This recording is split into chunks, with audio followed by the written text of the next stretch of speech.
मुंबईच्या विमानतळाचा विकास आराखडा दुर्दैव बघा MMRDA सारख्या प्राधिकरणामधून कशा पद्धतीची उत्तर येतात।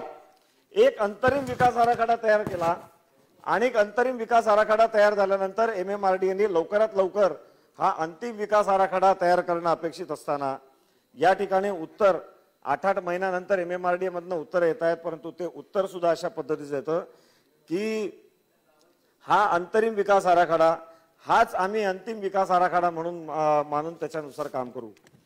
दुर्दैव आहे अध्यक्ष महोदय की MIL कंपनी ज्याच्यामध्ये पूर्वी GVK हे मुख्य भागीदार होते आणि आता अडाणी हे मुख्य भागीदार आहेत।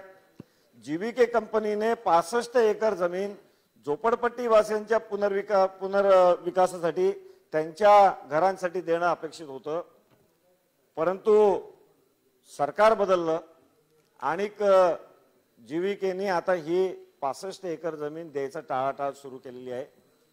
माननीय मुख्यमंत्री महोदयांनी मध्यंतरी माझ्या शेजारच्या मतदारसंघातील आमदारांच्या मागणीवरून एक बैठक घेतली आणि 18,000 घरं MIL अध्यक्ष महोदय 2-3 मिनिटं 18,000 घरं ही MIL कंपनीला मोफत देण्यासंदर्भातला निर्णय घेतला।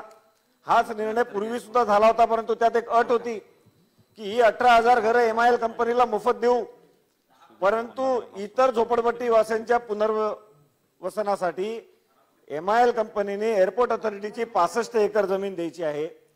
ज्या 65 एकर जमीन देण्यासाठी केंद्र सरकारने इन प्रिन्सिपल मान्यता सुद्धा दिलेली आहे, मात्र GVK कंपनी आता ही 65 एकर जमीन द्यायला मागत नाही आणि सरकार सुद्धा ढिलं पडलेलं आहे। अध्यक्ष महोदय, सरकारने सुद्धा जणू ही 65 एकर जमीन नाही मिळाली तरी चालेल, आमच्याकडची 18,000 घरं तुम्ही घेऊन टाका अशा पद्धतीची भूमिका घेतलेली आहे।